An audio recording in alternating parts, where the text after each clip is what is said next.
So ayan guys, bali andito yung mga pato ng mga alaga namin, and then yung iba nagsialisan na po. Ayan si Cecilia, ayan.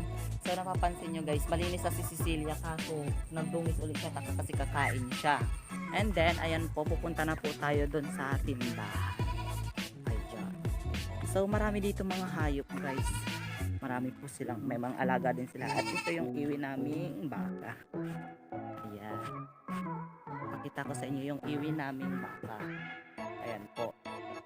Bali hindi po yan sa amin.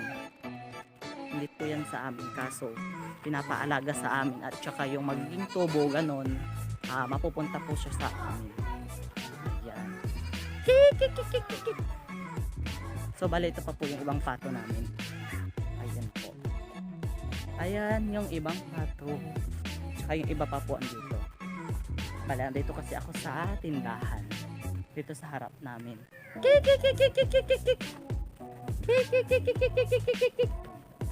Ayan sila, apat na sila. Ayan sila oh. Ayan, ang dungis dito. Ang kalat. Hindi pa nakakapagwalis.